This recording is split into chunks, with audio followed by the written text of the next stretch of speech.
One moment you feel like you're a puppet. You're just on the end of strings. The next minute, you suddenly realize that everything that you are aware of is inside your brain. So it's all you.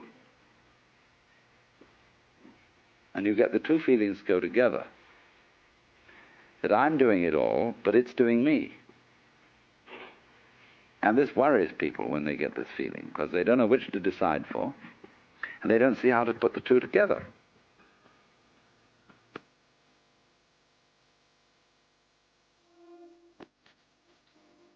Welcome to The Love of Wisdom with Alan Watts. As one of the century's most eloquent philosophers, Alan Watts introduced a generation in the West to the fascinating ideas of the Far East, the wisdoms of the Orient. In the 1960s and early 70s, he lectured throughout the English-speaking world and was recorded in a variety of settings, from seminars aboard his ferry boat, the Vallejo, in Sausalito, California, to keynote addresses at major universities. The author of some of the most influential books on philosophy in the 1950s and 60s, Watts is cited by artists, poets, and musicians as being at the epicenter of some of the deepest cultural changes in this century. As these programs demonstrate, his scholarship is timeless. We find his insights into the nature of reality are as compelling as they are entertaining. In 1969, Alan Watts was commissioned by IBM to work with their systems group of engineers. In an eloquent yet intellectually intense session on board the Vallejo, Watts shows how the universe comes at us and wiggles, and discusses how philosophical analysis is a game between the prickly people, who want definition, straight lines, and the gooey people. We're living in an age when there's been an enormous proliferation of techniques for subjecting every kind of natural process outside the human skin and now increasingly inside the human skin to some form of rational control. And as we succeed in doing this, it also becomes apparent that we're failing, that the process becomes of such a high degree of complexity that we begin to feel that we're standing in our own way, that everybody complains the state of affairs in the modern world, in the technological world, is so complicated that nobody can understand it, and nobody really knows what to do. The Western model of the universe is political and engineering or architectural.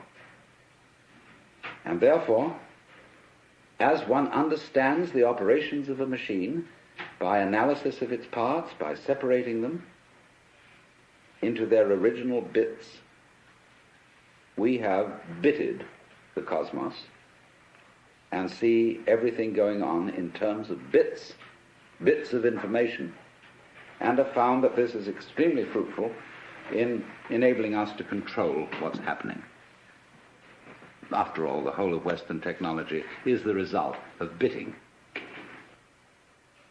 And so we thing the world, that is to say, in order to measure a curve, you have to reduce it to point instants and apply the calculus. So in exactly the same way, in order to discuss or talk about the universe, you have to reduce it to things. But each thing or think is, as it were, one grasp of that spotlight, going chirp, chirp, chirp, chirp, chirp, chirp, chirp, chirp, like this, you see.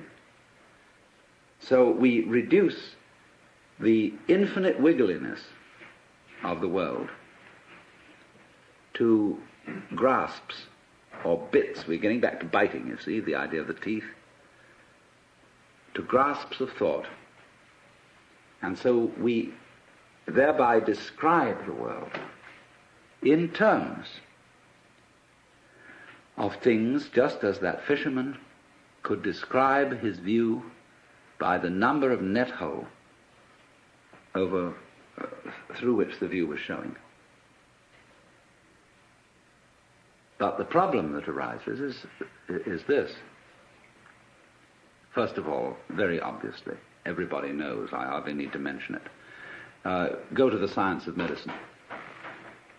You get a specialist who really understands the function of the gallbladder. And he's studied gallbladders ad infinitum, and he really thinks he knows all about it. But whenever he looks at a human being, he sees him in terms of gallbladder. And so if he operates on the gallbladder, he may do so very knowledgeably about that particular area of the organism, but he does not foresee the unpredictable effects of this operation in other connected areas, because the human being's gallbladder is not a thing in the same way as a spark plug in a car can be extracted and a new one replaced. Because the system isn't the same. There is a fundamental difference between a mechanism and an organism which can be described operationally. Mechanism is assembled. You add this bit to that bit to that bit to that bit. But an organism grows. That is to say, when you watch in a microscope a solution in which crystals are forming, you don't see this shape. It's like when you watch a photographic plate developing. But suddenly the whole area which you're watching seems to organize itself, to develop, to make sense. Moving from the relatively simple and gooey to the relatively structured and prickly. But not by addition. So then, if we are trying to control and understand the world through conscious attention, which is a scanning system, which takes in everything bit, what we're going to run into is that if that's the only method we rely on, everything is going to appear increasingly too complicated to manage. So that you get, for example, let's take the problem of the electronic industry. The catalogues of products that are being produced over the world by the electronic industry. Who has read all the catalogues? How do you know where you've got something you're working on, whether it's patented or not? Who else has taken out a patent? Has anybody had time to read all the catalogues? Well, nobody has. They're just voluminous. And it's exactly the same in almost any other field. There's an information explosion like a population explosion. How on earth are you going to scan all that information? Yes, of course you can get computers to help you in this direction, but by Parkinson's law, the sooner you become more efficient in doing this, the more the thing is going to develop, so that you will have to have more efficient computers still to assimilate all the information. You'll be ahead, but only for a short time. So you see, there's this problem of the sort of competition of consciousness, of its how fast can you go, duty, duty, duty, duty, duty, duty, duty, duty, duty, duty, duty, duty, and keep track of it, you see? And say, I've got a good memory, I can keep track of that. And you say to you, I bet you can't. I'll go more complicated than you. See, musicians do this, like drummers, you know. And they get things going, and they start, and so long as they count, and lots of musicians do count, it's crazy, but they do. And they count, and they outcomplicate each other to the point where you can't retain it any longer in memory.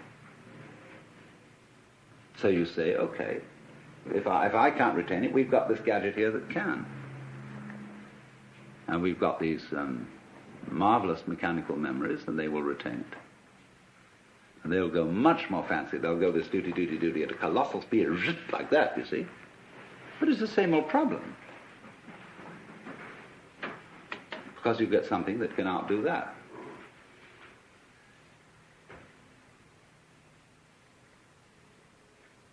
So we end up asking,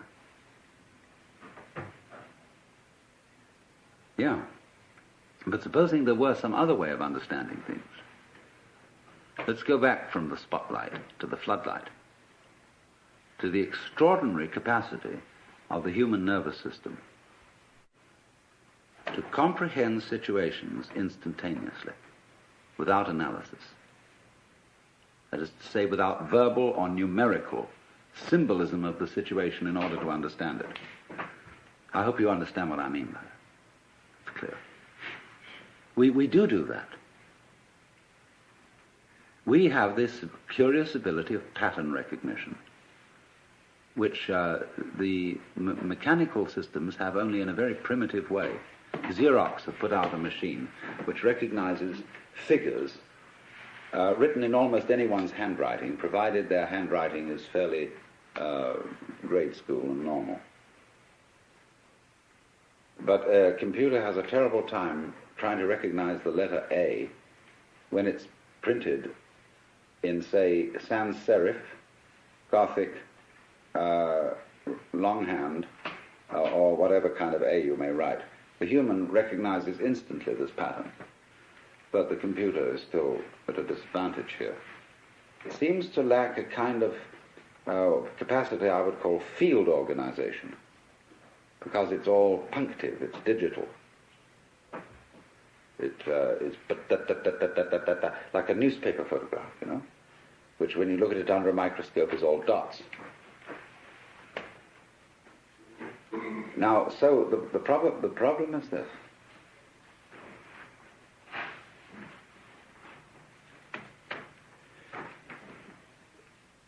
In developing technology, are we leaving out of consideration our strongest suit, which is the brain itself?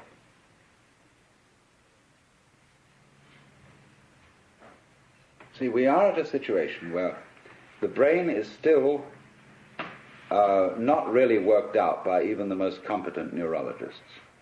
It puzzles them. They can't give a model of the brain in numerical or verbal language. Now, you are that, you see. You are this thing. You yourself are this thing which you yourself can't figure out. In the same way that I cannot touch the tip of this finger with the tip of this finger. I can't bite my own teeth.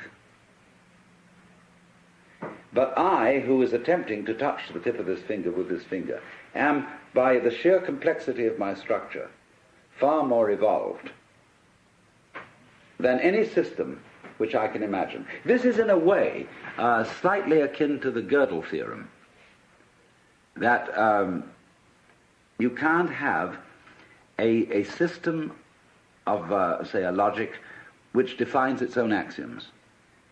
The axioms of any given system must always be defined in terms of a higher system. All right, so you are the most complex thing that has yet been encountered in the cosmos. And you can't figure you out. Now, suppose we're going to try to do that and become, as it were, completely transparent to ourselves so that we entirely understand the organization and the mechanics of our own brains. What happens when we do that? Well, you're back in the situation of God. When you're God, what are you going to do? When you're God, you know what you're going to do? You're going to say to yourself, man, get lost. Because what you'll want is a surprise. And when you've figured everything out, there won't be any surprises. You'll be completely bored. But on the other hand,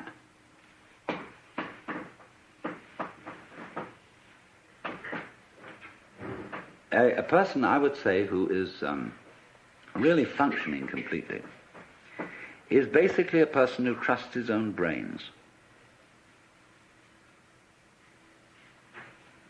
and permits his brain to operate at a more optimal level. In other words, he knows how to think things out, but he makes his best discoveries without thinking. In other words, you all know very well the processes of creative invention. You've got a problem, you think it over, and you can't find out any answer to it because the digital system of thinking is too simple, too clumsy to deal with it. It's more complex. There are more variables than can be kept in mind at one time. So you say, I'll sleep on it. Or you go to the Institute of Advanced Studies at Princeton, Behavioral Sciences at Stanford, where they pay you to goof off, which is highly excellent idea. And you moon around, and you've got a blackboard, and you look out the window and pick your nose, and so on. And your brain eventually hands you the solution to the problem. And you immediately, because you have technical knowledge, you recognize that's the solution. But then, naturally, you go back and check it. And you work the bit-by-bit form of thinking on it and see, now, does it come out in those terms? And if it does, everybody will agree with you, yes, that's the answer. But if it doesn't come out in those terms, they won't agree with you, because you haven't subjected it to the socially acceptable, traditional form of analyzing knowledge. But here's the problem. It takes an awful long time to check these things out. It takes an awful long time to arrive at the solution which you got like that by a purely calculative process. And most of the situations of life are such that they don't wait for us to make up our minds. So that an enormous amount of carefully worked out scientific knowledge is trivial. It's all very well, very finely worked out, but much too late. Because life comes at you from all sides, all over, everywhere at once. And the only thing you've got to deal with that is the thing inside here, in the skull. Now, I'm not saying this to put down all this marvelous work of calculation, brought to immense sophistication electronically and so on. Not at all, because actually you people are the first people to understand the limitations of your own kind of knowledge. And you're going to have to tell the politicians about this. They don't understand. They think that this kind of knowledge is the answer to everything. And I think most of you know it isn't. Which is not something, I repeat, against technology. It's only saying that when you walk, you put your right foot forward. And that's fine, but then you must put your left foot forward. So let's say that the great technological enterprise has been putting the right foot forward. But you must bring up the left foot. That is to say, bring up re-valuation and new respect for the organic type of organization, which is incomprehensible to technological thinking, but which always underlies it. That by itself doesn't work, because after you bring the left foot up, you've again got to bring up the right foot. The analytic. After goo comes prickles. After prickles comes goo. And you have to keep this thing up. And I think our danger at the present time is that we are so heady, so delighted with the results of prickles, that we've got to let back a little bit of goo into the system. Well, now, what we've got to try and do is, I think, to work out a way of making the brain itself more efficient. And this is the thing that civilized education has neglected. Lynn White, I'd like to quote him again, he used to say that the academic world today only values three kinds of intelligence: verbal intelligence, mnemonic intelligence, in other words, good at remembering, and computational intelligence. He said it entirely neglects kinesthetic intelligence, social intelligence, and he had at least 7 kinds of intelligence. I forget what they all were. But it is this extraordinary capacity of the neural organization, say, to engage in pattern recognition and in solving instantly certain complex problems without knowing how it does it. The trouble is, when you do something you don't know how to do, you've got a non-repeatable experiment, in a certain sense. In other words, you can't explain to someone else how to put it together. But you can do it like you can open and close your hand without any knowledge of physiology. Do it every time. Whoops, I don't know how I do it. I just do it, you see. So we have an enormous potential of intelligence, of knowing how to do all sorts of things, which, to the extent that we are academically minded people, we won't allow ourselves to do, because we can't explain it. You know, there are, for example, there's a way of cooling a brazing furnace. It's very simple. But engineers say it's theoretically impossible. It can't happen. It's like bees can't fly by the laws of aerodynamics, but they do.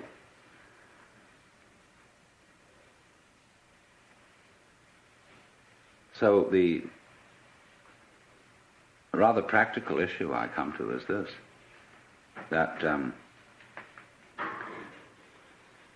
technology, if it relies exclusively on linear thinking, is going to destroy the environment.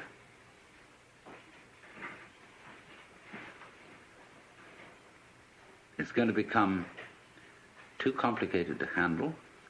Man is going to be like the dinosaur, which had to have a brain in its head and a brain in its rump because it was so big.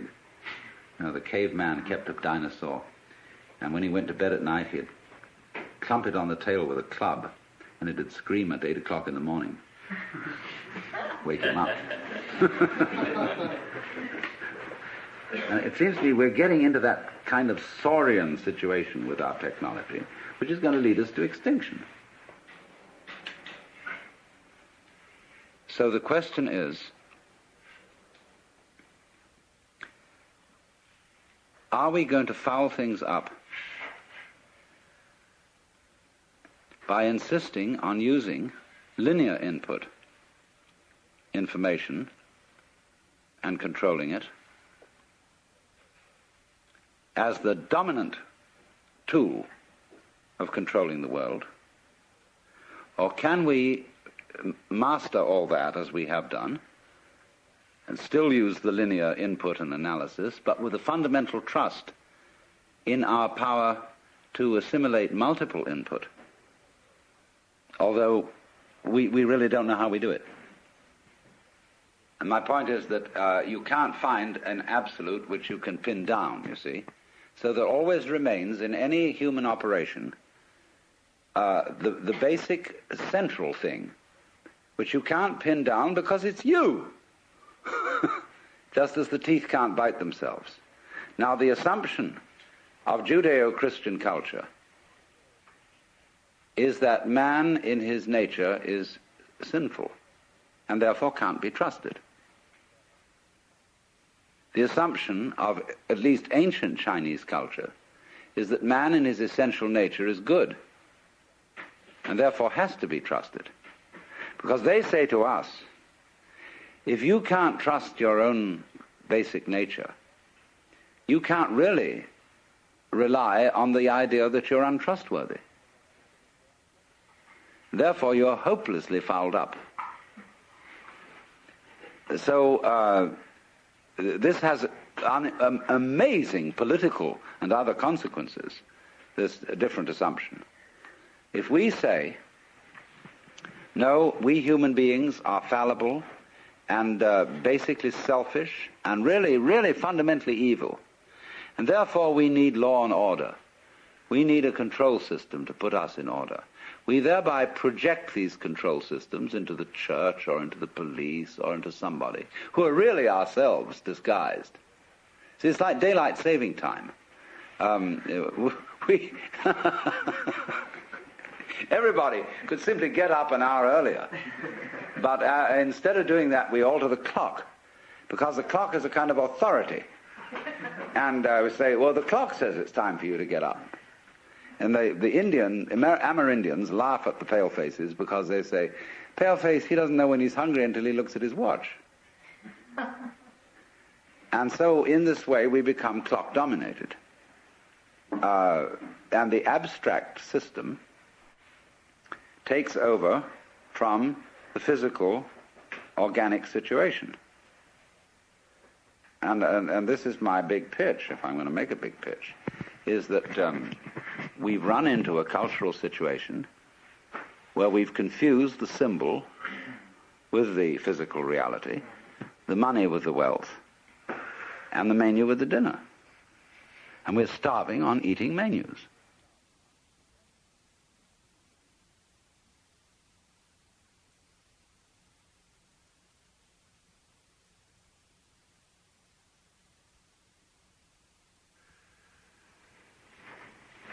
Well, now, what I want to do is have a mutual brain-picking session, and I'm going to start the ball rolling by saying why I, as a philosopher, am interested in many things that you are all probably interested in professionally. Basically, what we're going to talk about, I suppose, is the problem of control, as exemplified in the ancient Latin question, quis custodiet custodies ipsos? Who guards the guards? Now, we know that we're living in an age when there's been an enormous proliferation of techniques for subjecting every kind of natural process outside the human skin, and now increasingly inside the human skin, to some form of rational control. And as we succeed in doing this, it also becomes apparent that we're failing, that the process becomes of such a high degree of complexity that we begin to feel that we're standing in our own way, that everybody complains the state of affairs in the modern world, in the technological world, is so complicated that nobody can understand it. Nobody really knows what to do. That, for example, you want to run a small business, and you find you run into such enormous legal hassles that you need so many secretaries to do the paperwork that you can hardly do the business, that you're trying to run a hospital, but that you have to spend so much time making records and writing things down on paper that you don't have much time to practice medicine, that you're trying to run a university, and the requirements, the recording, the endless red tape of the registrar's office and the administration building is such that the actual work of research and teaching is seriously hampered. And so the individual increasingly feels himself obstructed by his own cautiousness. This is basically what it is. Now, to explain myself, first of all, because most of you are strangers to me, I am a philosopher who has for many years been interested in the mutual fructification of Eastern cultures and Western cultures, studying Oriental ideas, not in the spirit of saying to the West, you ought to be converted to Oriental ideas, but in the spirit of saying, you don't understand the basic assumptions of your own culture if your own culture is the only culture you know. Everybody operates on certain basic assumptions, but very few people know what they are. You can say, very often encounter the sort of character who's an American businessman, and he says, well, I'm a practical businessman. I believe in getting results and things done, and all this thinking and highfalutin logic and nonsense is of no concern to me. Now, I know that the practical basic assumptions, the metaphysics of that man, can be defined as pragmatism, as a school of philosophy. But it's bad pragmatism because he's never thought it through. And so it's very difficult, you see, to get down to what are your basic assumptions. What do you mean by the good life? What do you mean by consistency? What do you mean by rationality? The only way of finding out what you mean by these things is by contrasting the way you look at something by the way it's looked at in another culture. And therefore we have to find cultures which are in some ways as sophisticated as our own, but as different from our own as possible. And of course, for this purpose, I always thought that the Chinese were optimal, and the Indians, the East Indians. And that by studying the ideas of these people, by studying their life goals, we could become more aware of our own. It's the old principle of triangulation. You don't establish the situation of a particular object unless you observe it from two different points of view and thereby calculate its actual distance from you. So by looking at what we are pleased to call reality, the physical world, from the basic standpoints of different cultures, I think we're in a better position to know where we are than if we only have one single line of sight. And therefore this has been my interest and my background. And arising out of this, there has come a further question, which I would call the problems of human ecology. How is man to be best related to his environment, especially in circumstances where we are in possession of an extremely powerful technology and have therefore the capacity to change our environment far more than anyone else has ever been able to do so? Are we going to end up not by civilizing the world, but by Los Angelizing it? In other words, are we going to foul our own nest as a result of technology? But all this gets down to the basic question is, really, what are you going to do if you're God? If, in other words, you find yourself in charge of the world through technological powers, and instead of leaving evolution to what we used to call in the 19th century the blind processes of nature, that was begging the question to call them blind. But at any rate, we say we're not going to leave evolution anymore to the blind forces of nature, but now we're going to direct it ourselves, because we are increasingly developing, say, control over genetic systems, control over the nervous system, control over all kinds of systems. Then simply, what do you want to do with it? But most people don't know what they want, and have never even seriously confronted the question of what they want.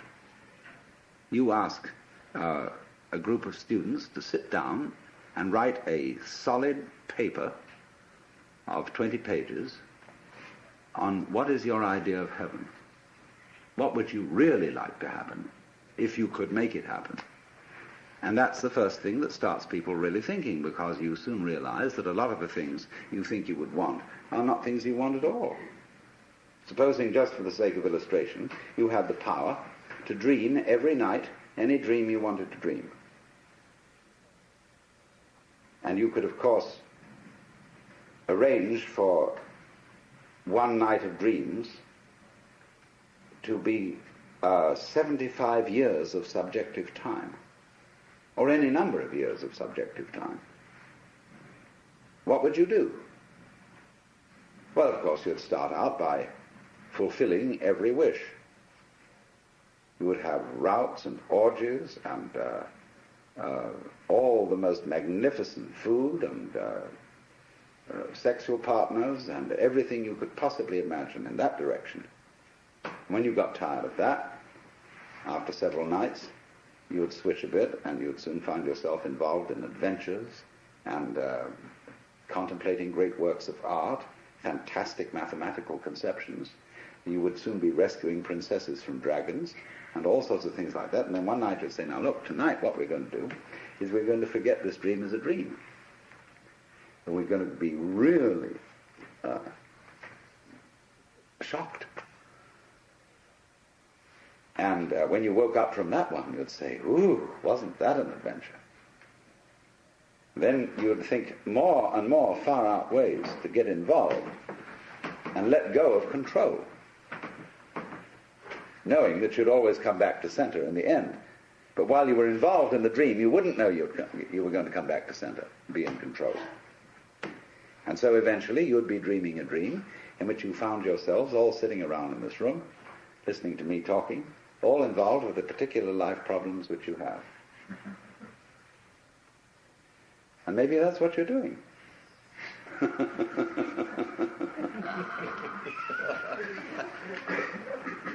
But here's the difficulty, you see. The difficulty of control. Are you wise enough to play at being God? And to understand what that question means, we've got to go back to metaphysical assumptions underlying Western common sense. And whether you are a Jew or a Christian or an agnostic or an atheist, you are not uninfluenced by the whole tradition of Western culture, the models of the universe which it has employed, which influence our very language, the structure of our thought, the very constitution of logic, which are going into, say, computers. The Western model of the universe is political and engineering or architectural. It is natural for a child to ask its mother, how was I made? It would be inconceivable for a Chinese child to ask, how was I made? It might ask, how was I grown? Or how did I grow? But not how was I made, as if I were an artifact, something put together, something which is a construct. But all Western thought is based on the idea that the universe is a construct. And even when we got rid of the idea of the constructor, the personal God, we continued to think of the world in terms of a machine, in terms, say, of Newtonian mechanics, and later in terms of what we call quantum mechanics, although I find it rather difficult to understand how quantum theory is in any sense mechanics. It's much more like organics, which is to me a different concept. However, that may be. It has percolated, you see, into the roots of our common sense that the world is a construct, is an artifact. And therefore, as one understands the operations of a machine by analysis of its parts, by separating them into their original bits, we have bitted the cosmos and see everything going on in terms of bits of information, and have found that this is extremely fruitful in enabling us to control what's happening. After all, the whole of Western technology is the result of bitting. Let's suppose, you want to eat a chicken. You can't eat the whole chicken at once. You have to bite it. You have to reduce it to bits. But you don't get a cut-up fryer out of an egg. It doesn't come that way. So what has happened is this, that we don't know the origins of all this. It's maybe go back thousands of years. The way we develop the art of thinking, which is essentially calculus, is this. The universe as it comes in nature, the physical universe, is something like a Rorschach plot. It's all wiggles.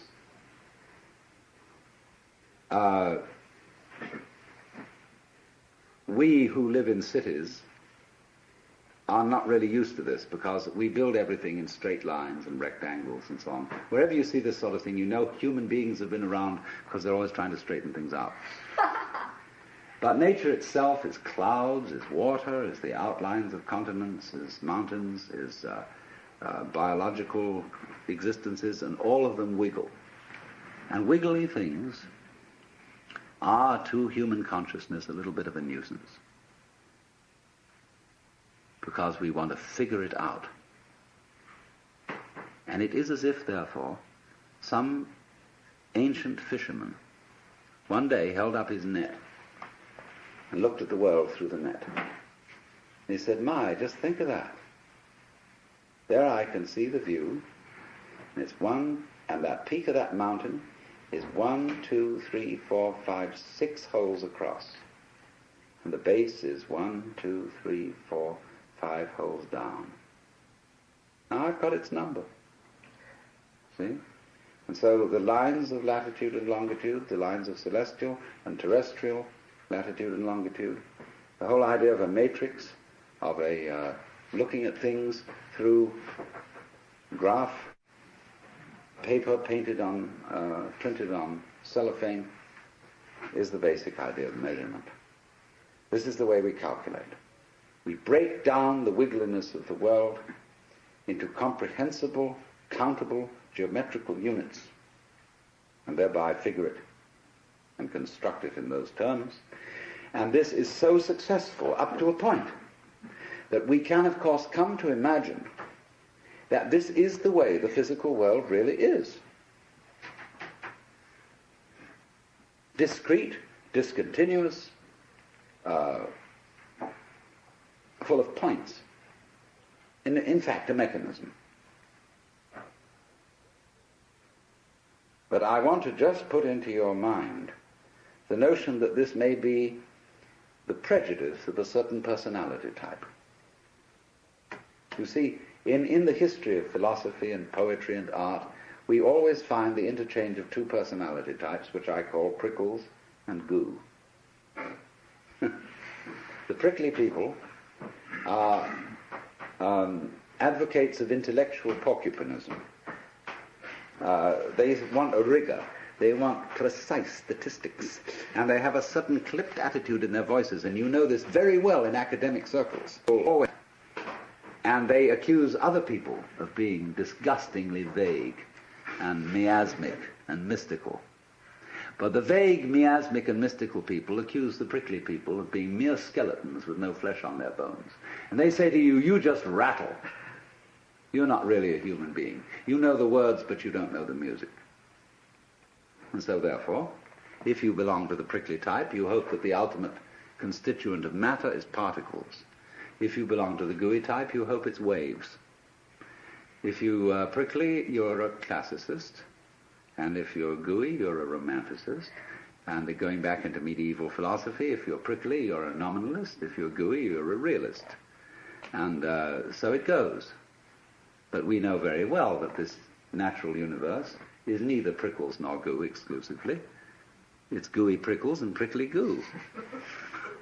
And you see, it all depends on your level of magnification. If you've got your magnification on something so that the focus is clear, you've got a prickly point of view. You've got structure, shape, clearly outlined, sharply defined. A little out of focus, it's going to go bleh, and you've got goo. But we're always playing with the two, because it's like the question is the world basically stuff, like matter, or is it basically structure? Well, we find out, of course, today that in science we don't consider the idea of matter, of there being some sort of stuff, because supposing you wanted to describe stuff, in what terms would you describe it? You always have to describe it in terms of structure, something countable, something that can be designated as a pattern. So we never get to any basic stuff. It seems to me that this way of thinking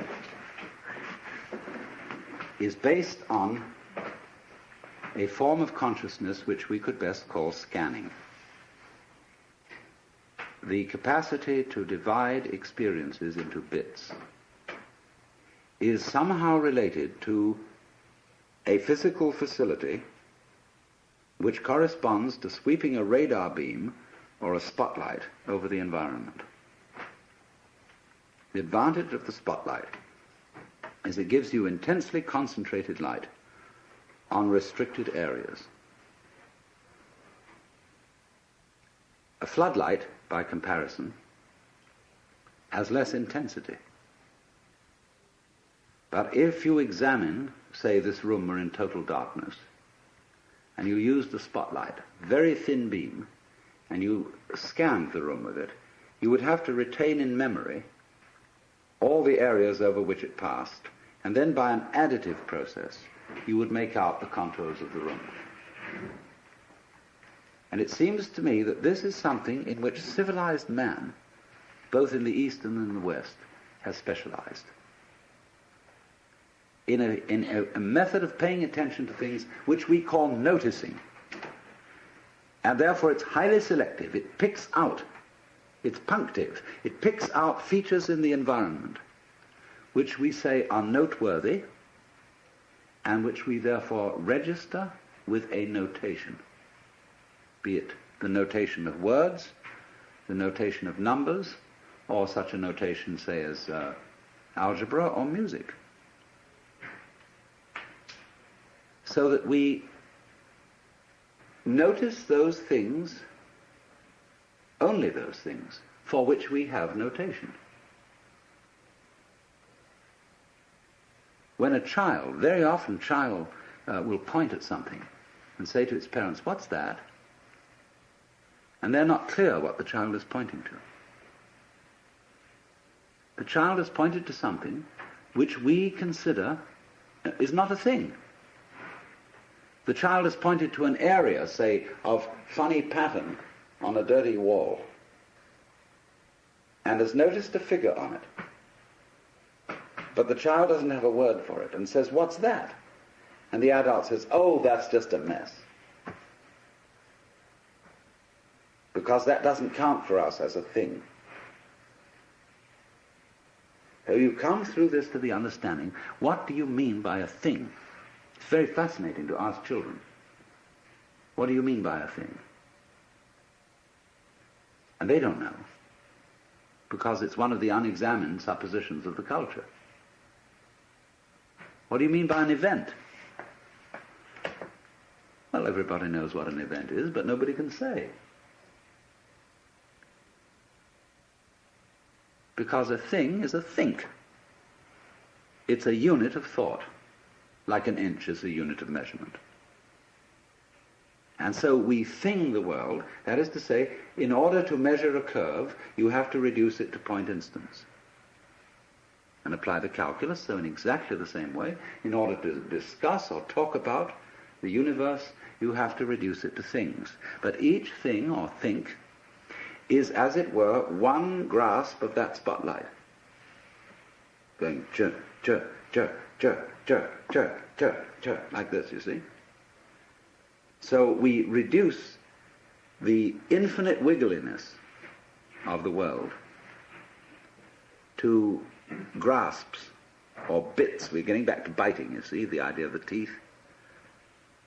To grasps of thought. And so we thereby describe the world in terms of things, just as that fisherman could describe his view by the number of net hole over through which the view was showing. And this has been the immensely and apparently successful enterprise of all technological culture, superbly emphasized by ourselves.